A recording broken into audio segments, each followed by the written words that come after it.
Hi, you've landed at Gather, Love, Thrive with me, your host, Danae Shanti, and today I have a very special guest. She's a host on New Thought Media Network. Her name is Michelle Wadleigh, and I believe affectionately also known as Jersey Girl. We'll get to that in a few minutes. I want to start off giving a shout out to Rev Brez and the whole New Thought Media platform and team, amazing group of people bringing beauty and love and positivity to you. And so there is a link on the screen. If you would give some love in the form of green energy and make a donation, I'd be ever so grateful. And now I want to formally introduce our lovely guest today. Welcome, Michelle. Thank you. It's good to be here with you. Yeah, thanks. This has been coming for some time. It has been. It definitely has been. You know, how life goes. You know, you schedule, then you reschedule, and so here we are. What they say, we make plans, God laughs. Exactly. So I know that everyone, I assume everyone on New Thought Media Network absolutely knows you and loves you completely. And there's a whole nother group of people watching who we're educating about the fact that New Thought Media Network even exists, let alone that it has fabulous people on it. So for that crowd, can you please share who you are, how you got to be where you are, and what you're offering up in the world right now? And then we'll do a deeper dive. Sure, absolutely. Well, my name is Michelle Wadleigh, and I am the founding spiritual leader of the Center for Spiritual Living North Jersey. And that community has been in existence for about 20 years, almost 20 years. And I'm also the co-founder, along with my husband, of the Planned Happiness Institute. It's a nonprofit educational platform where we bring more secular things to the public eye. I am a coach. I am the founding director of PHI Coaching Academy, where I take individuals who want to be of loving support to others and train them how to do so in the most impactful way that I know how, and that's through consciousness always. And I've been in this teaching for quite a while. I have served on the leadership of CSL at the national or international level as a co-chair. I have been on the diversity commission, the education committees. I have served in many capacities over the years and have traveled the country working with practitioners and communities, offering workshops and the deep dive in a weekend experience. And so I'm in. And when I say I'm in, I am a born, bred, not only Jersey girl, which is where Jersey Girl wisdom comes from, or, Rev Jersey Girl, but I'm a born and bred metaphysician. I've never been anything other than a metaphysician. So it is my life, it is my breath, it is how I view the world, and it's how I've made my world work. Yeah. And it's a beautiful thing. So I love that. Does that give that enough to you? I think my crowd knows exactly what you're talking about. Okay. And I know we're going to go wide. We're going to spread to a lot more people than already know both of us. So I get when you say you were a born metaphysician, and give me some context, like how old were you when you started recognizing that? And I don't know if you had this experience, recognizing that maybe some of the kiddos around you weren't speaking and seeing the same way you were, or how did that happen for you? How did you recognize yourself awake like that? Well, I can't tell you that. I'll tell you what did happen. Yeah. Which will make it a little bit simpler for me, because I don't know that I could tell you that in that way. But my family started with a beautiful, a wonderful spiritual teacher. I consider her my original and official spiritual leader, who's been gone now for many years. and her name was Rita Sperling. And so my family were all involved in her organization.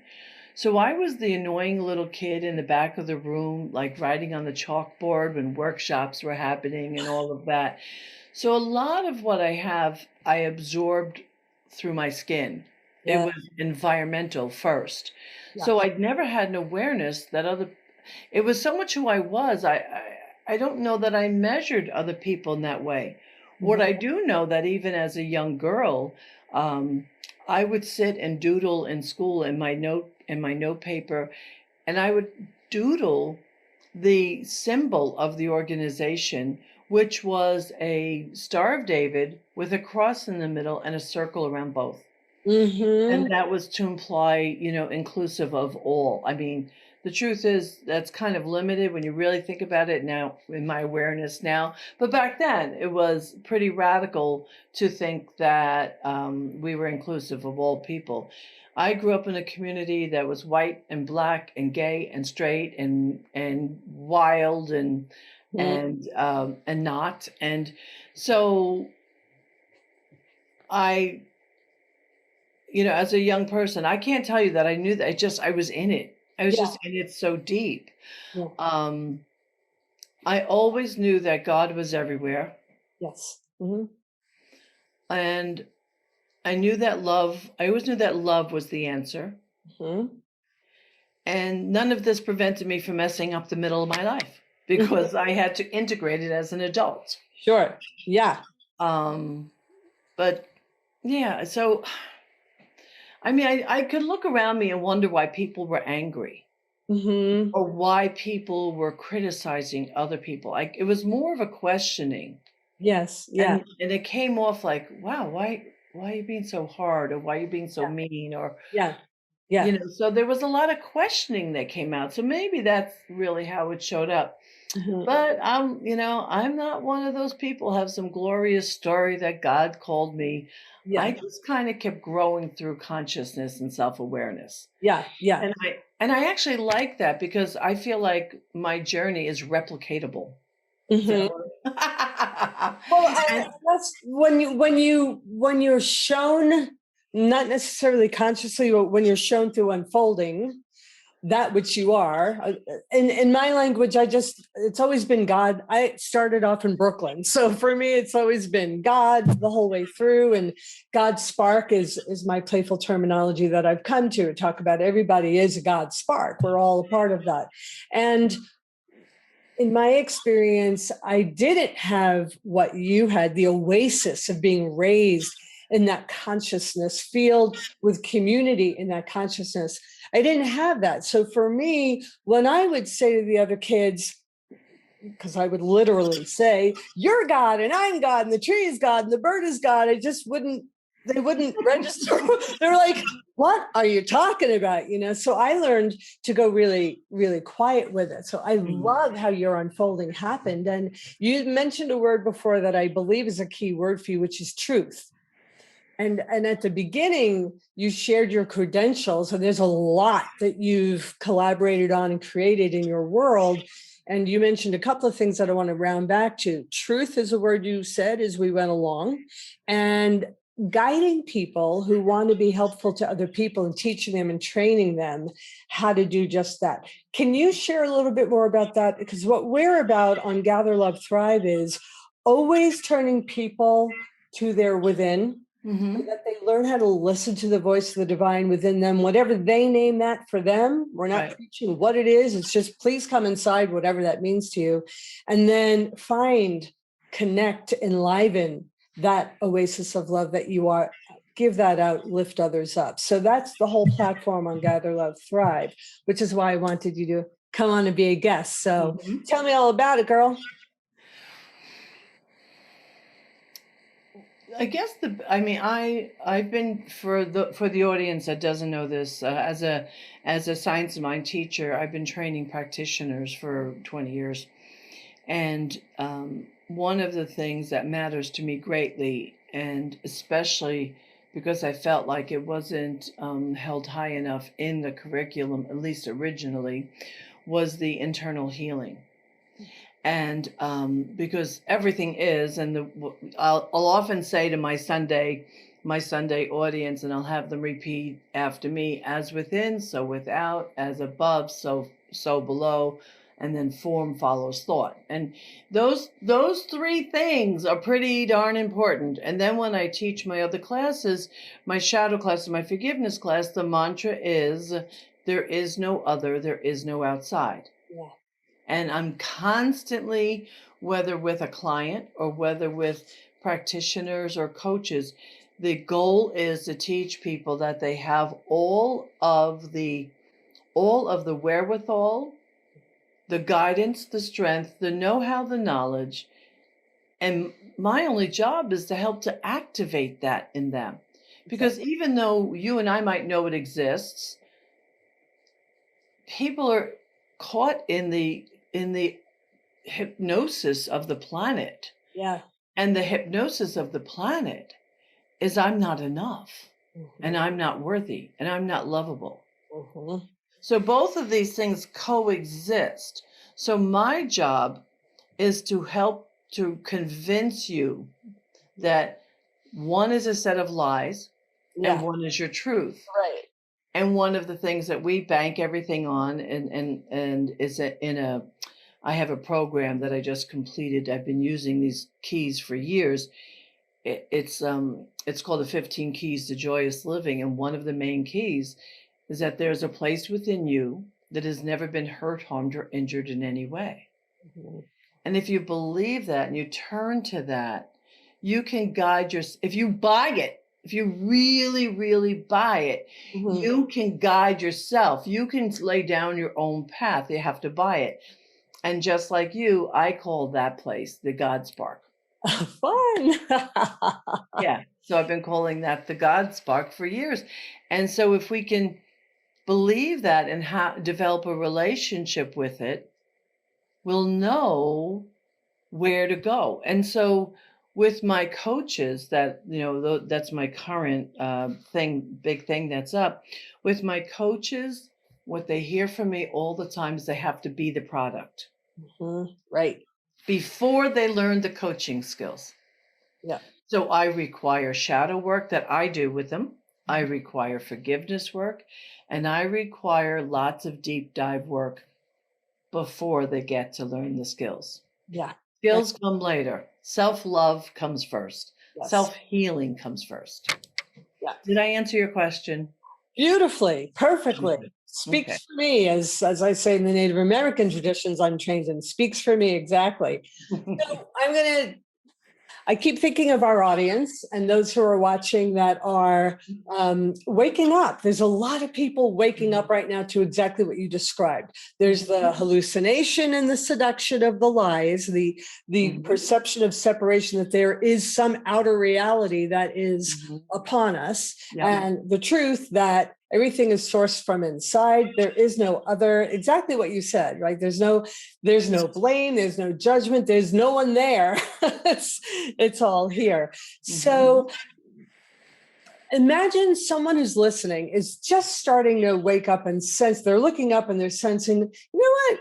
There's more going on here than the story of my limitation.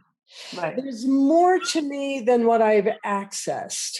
Everyone's talking about this guidance within, in my language, the voice that's wise inside. Where do I even begin? So there's coaches, working with you would be amazing for anyone. I see that and I feel that. However, let's say this person is not yet of the mindset of reaching outside to a coach like you or I for some facilitation. They wake up in the morning and they're pondering this question. Where's the first place you would suggest that they go? Easy. And this is where I take my students, my congregation, and all of my clients. Before I even begin to deeply work with them, they begin with a number of weeks of monitoring all their judgments. Judgments of self and judgments of others. We are intoxicated with our own opinions. And it is very difficult initially to realize that the pain that I experience, that the forgiveness I have to practice, that the person that I'm not having a great relationship with begin with me having judged them or judged the situation. So I would say to anyone listening, if you want to begin to change your world around, you pick up a notebook, a really small notebook, and you keep it on your person, in your pocket, in your pocketbook, and you begin to track your judgments, all of them. Now, let's not get caught up in, yes, there is, oh my God, when you have to make, you have to make discriminating judgments. Yeah. I made a judgment call to put this color on. We're not talking about that. Oh, yeah. Discernment. That was the word I couldn't catch. Discernment is different. I'm talking about the judgments that limit you, because what you might not realize is every judgment lands in your body temple. Mm-hmm. Every judgment lands in your body temple. So your body gathers, the cells of your body gather the pain of that. And immediately,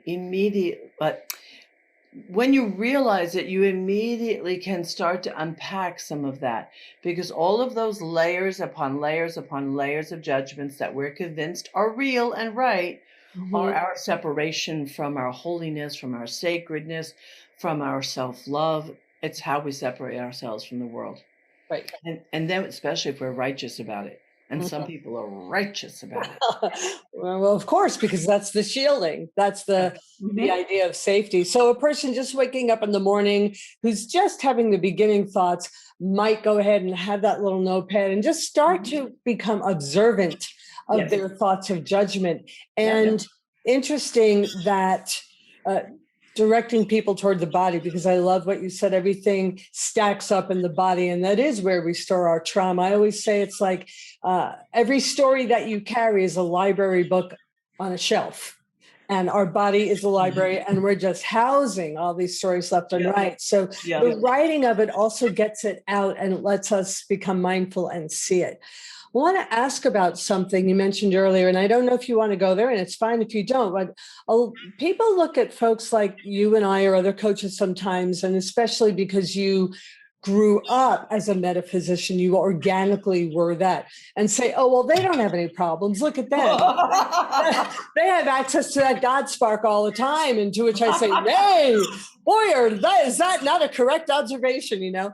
So you mentioned something before about going through the middle part of your life where you were in learning and you had to integrate. And I'm wondering if you could speak a little bit about that. So how much time do we have? Oh, no, I know you and I could go on for hours. No, I'm being funny because knowing this stuff and applying it are two different things.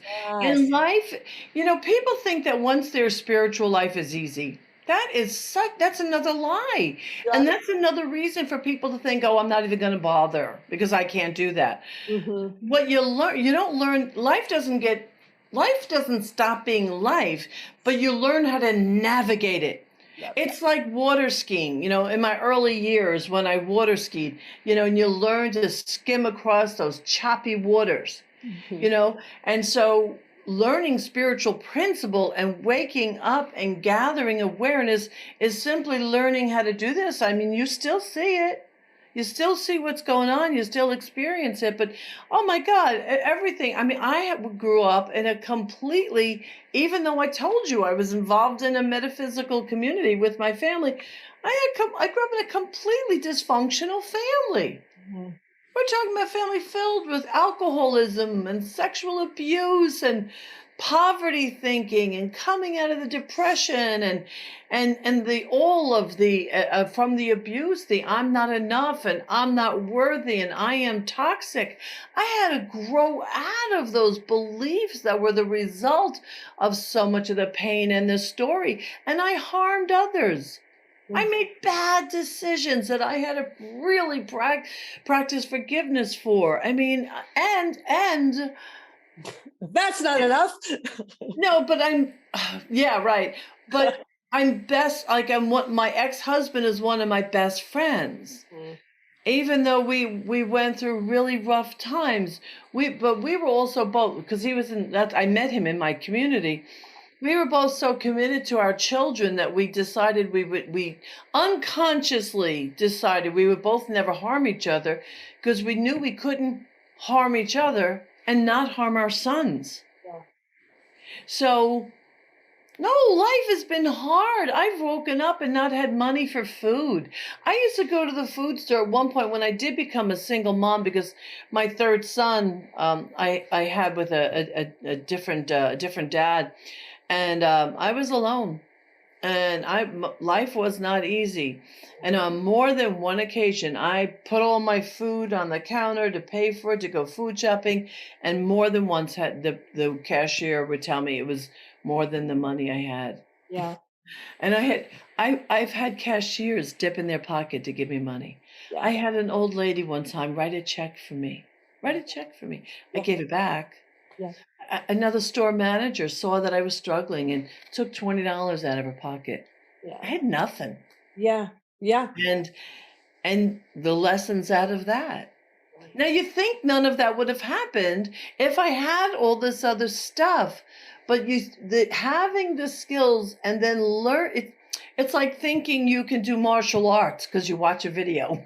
Right. I know. And the Right? other fallacy, the other lie that people get caught up in is, and I love this one because I used to think this way. And by the way, single mom, food bank, welfare, the whole 9 yards. I've done that journey as well, and nearly dying. And it doesn't, because we have the tools, doesn't mean that we're not human, right? The thing that I used to think that I'm coming across a lot of people is like, oh, when you get to a certain level, then you're good. You don't have to work at it anymore. You've arrived. Like there's some arrival place for spiritual liberation and freedom, and it affects your whole entire life. And as long as we're in a human embodiment, we're going to have very human experiences. Although I do want to leave your audience knowing that there is a point when your self-awareness grows enough, deep enough, and your consciousness expands wide enough, you do get to the point of ease. There is a place of ease and grace. Mm-hmm. And not because the challenges are still not around you, but you learn how to align with ease. You learn how to align with grace. And now, compared to when I was younger and stupid, I like to say, where I'd have to fix a problem after I was in it. Now I see it coming. Uh-huh. I see it coming from many paces off. And I'm aware of the impact of my actions and my thinking. Mm-hmm. So I'm able to avoid, by not participating in, by choosing differently, by speaking differently, by not picking up, the whole thing of 4 agreements, and just choosing not to take something personally in advance. So while we share this hard journey, it sounds like we could swap stories. There is a place. It is worth the work. It is worth the time invested. It is worth the education. It is totally worth it. Because you do realize, oh, I'm more than I thought I was. Yeah. Yeah. That's the beauty, right? Yeah, absolutely. And the use of the tools, the practicing of the principles, the constant devotion to truth and awareness is the work that goes forward with us. We're never outside of that work. I think is what I've heard other people talk about. Like you arrive at a point, you no longer have to be mindful. And no, you actually always have to be mindful. It's a way of life. It's a devotion to, in me, it's a devotion to serving love. Those are my words. For someone else, they might be different words. It's a constant devotion as I experience it. And we, believe it or not, we're coming on almost half an hour. So I want to invite you to share a little bit more about the work that you offer, the Okay. heart of it for you, and what you see happening with people who work with you. Ah, beautiful. Yeah. Oh man, it's really big. I have many irons on the fire. One, I am a very active and devoted ally. So we have another within my CSL North Jersey community as the minister there. We are actively developing the next program for healing. It's called Healing the Divide, and it's our anti-racism work. Which is beautiful and worthy work. Hard, beautiful, worthy work. Within my CSL community, if anybody ever wants to dip in and and there's so many places available online now. What I see is first of all, we have a very diverse community, which is beautiful. And sometimes I think the communities, because they've been in a community so long, they don't realize all the gifts they have and the things they've learned.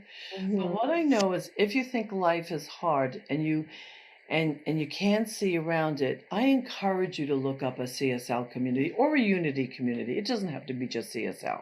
Sure. But because being around a posse of people that believe in possibility shifts you almost immediately. Almost immediately when you immerse yourself and everywhere you look, someone's looking at you as whole. Oh, you're whole. Oh, I recognize you. Oh, you're perfect. Oh, you're the place where God resides. And so when you're surrounded by that, the very texture of your life begins to transform itself immediately. And all of those are Sunday experiences for us. Sometimes on Friday nights, once a month, we have a in-person meeting. And then the work that I'm most proud of is my forgiveness work and my shadow work, because I've done it with principle. I've included the subconscious, and I teach people how to recognize that most of the pain and suffering they have are experiences that have impacted their subconscious. And so they learn how to be more compassionate with themselves, because they learn that when you learn how to clear out the subconscious, you become freer. You Yes. become freer. Yeah. And what I see with the clients that I work with, and I love my clients. And what happens is suddenly I'm not there to fix. I'm actually only there to prompt. I'm just there to prompt their thinking. And when someone tells me that they gained a new awareness about something, oh my God. Yeah. Because I know once they start that journey of gathering their own awareness, they're on their own road. And then if they want to come back and touch base with me, then I'm just the extra, right? So, but self-realization, self-forgiveness, I'm watching them do this. I had someone come and tell me that, when, when she inquired whether I would work with her or not, I said, yes, of course.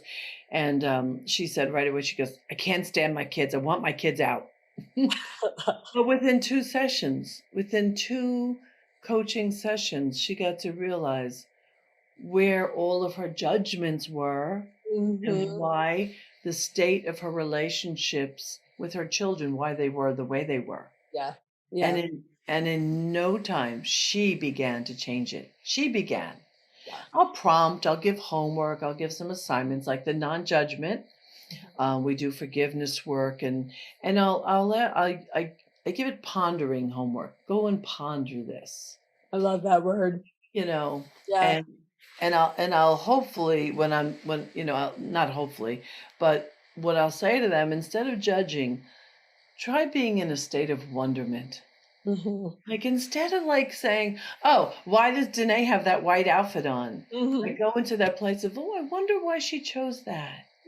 And how immediately that softens your world. Yeah. And now it pulls up a sense of awe instead of righteousness. So this is the work that I do. It's lovely. My students are lovely. They appear to be very self-empowered. I'm very pleased.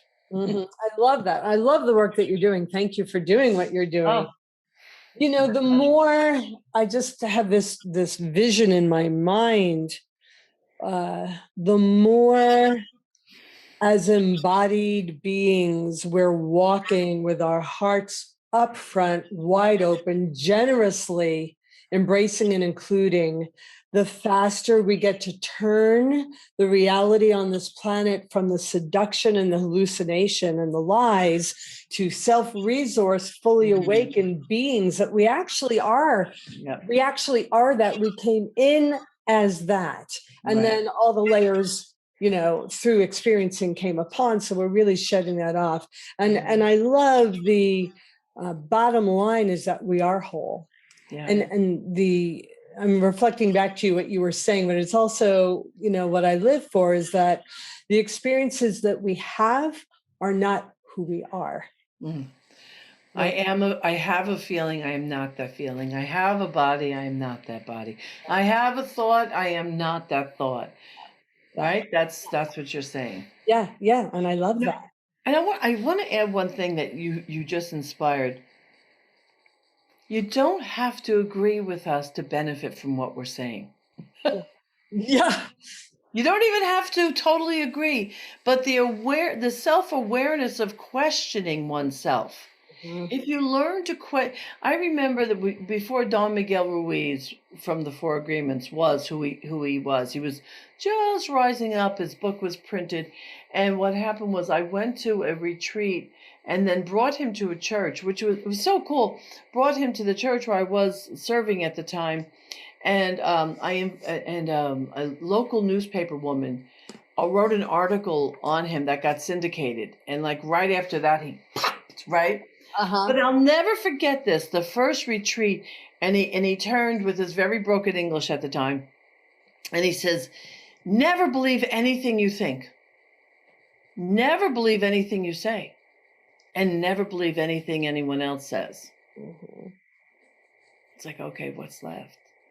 And what's left is questioning. Yeah. Question. That's the other thing I would say to a brand new waking up person.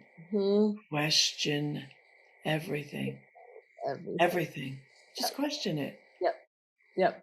Don't swallow anything. Yeah. And curiosity, just open curiosity and inquiry. That's interesting. And we're wrapping up, and I wish that we weren't. However, so I'm going to stop talking because otherwise we're going to go way, way over. And I want to honor that we're doing half an hour on this show. So I'm going to say thank you, and we're going to put up your links. So we'll do that after. We'll put your links up in the on the post roll so everyone can find our lovely Michelle if they wish. And thank you so much for gracing for having me. My little stage with your big, beautiful, lovely presence. Thank you. Thank you. And so we want to just give another word of thanks to Red Brez and New Thought Media Network. You'll see links for Michelle to be able to get a hold of her if you wish. And if you'd like more information on what I'm doing, you can go to DanaeShantiThrive.live. You'll see that link at the end also. And we wish you every blessing, and we'll see you next time. Be well, be happy, and be brilliant. And yes, give money to this radio station. Please. It's worthwhile. And thank you.